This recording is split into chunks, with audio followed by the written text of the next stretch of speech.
Hello, everyone. It's 5:01. Good evening. Welcome to our meeting tonight. This is our special meeting.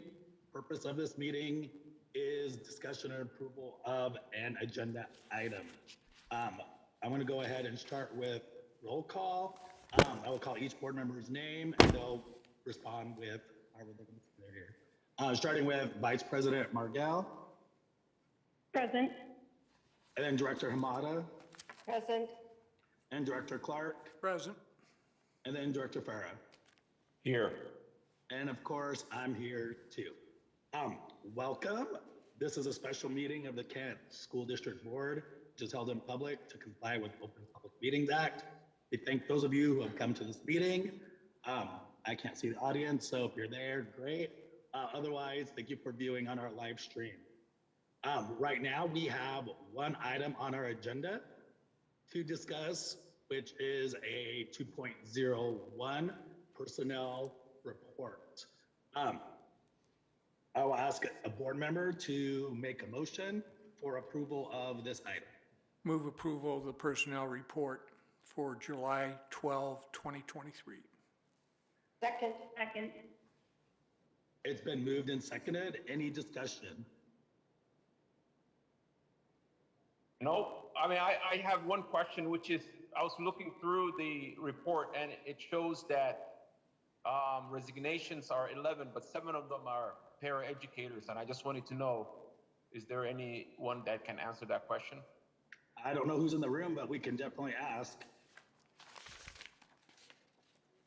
Anyone in the room or no? There was I can ask later. Kim's here. The question, I believe, was around the number of paraeducators that were resigning, and I believe the number that the Director Awali named was 7 out of 11. Correct. When I looked at the report, it showed like 11 resignations, but 7 of them were paraeducators. He's right. So what is your direct question about that? We do The have, question is there any specific reason why they're resigning at that number, or are we doing something that we're not keeping paraeducators as much as we're keeping other staff that we have? We do collect on their. Come on up. we have Anita McPherson here from Human Resources. Hello, so when employees submit resignation paperwork, they do indicate the reason for their resignation. That's not tracked on this personnel report, but HR does have that information. So it could be anything from moving out of state or relocating to another location. It could be that they've picked up another job. Sometimes we do have paraeducators, for instance, that are resigning their paraeducator position, but it's because they've been hired on as a teacher, for example. So there are many reasons why somebody may be choosing to resign.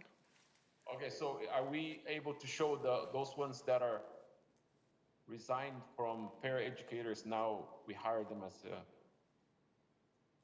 teacher, or we don't have that report? HR collects a lot of data on resignations, reasons for resignation, movement between groups and positions. It's not part of the personnel report typically, but that's data that HR can collect or does collect.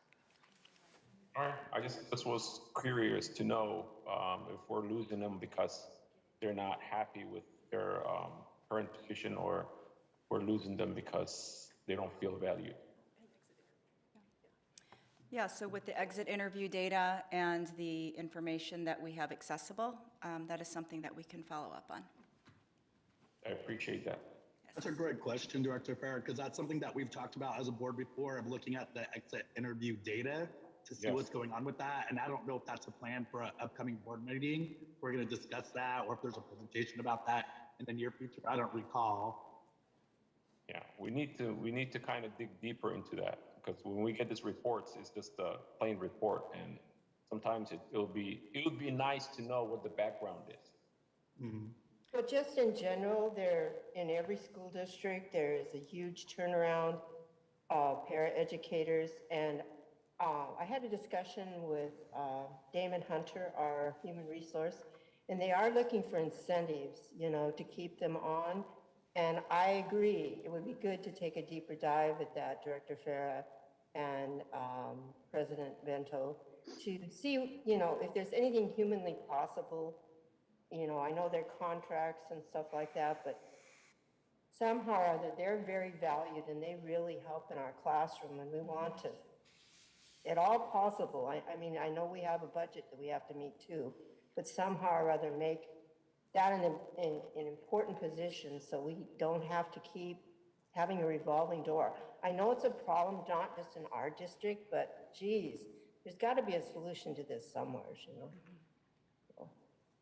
Well, I would also say we also have a process to put things on our agenda. So if we want to bring this up for an agenda item, we can definitely talk about it in the near future. And we do have a budget discussion for August. So if that's something we need to bring up and talk about before our budget discussion in August, I think that would be smart. Couldn't agree more. President Bennett, I agree, and I think we're all echoing this, that it's something we would maybe want more on a monthly and ongoing basis than maybe just one time, but let's start it with just at least getting it one time.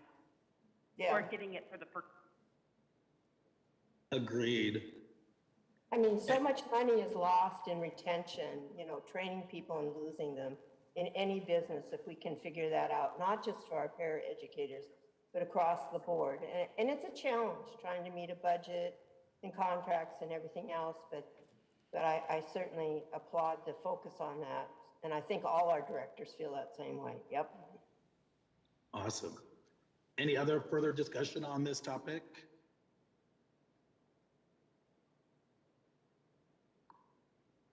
All right, seeing none, let's go ahead and take a vote.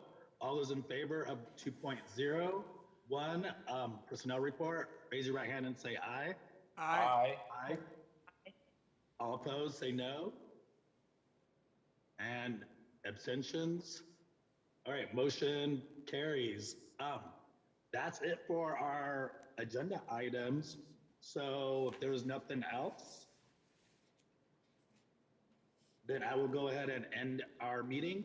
It is 5:08 p.m. and our meeting is now, our special meeting is now adjourned. Thank you very much for joining us this evening. Thanks for being on tonight.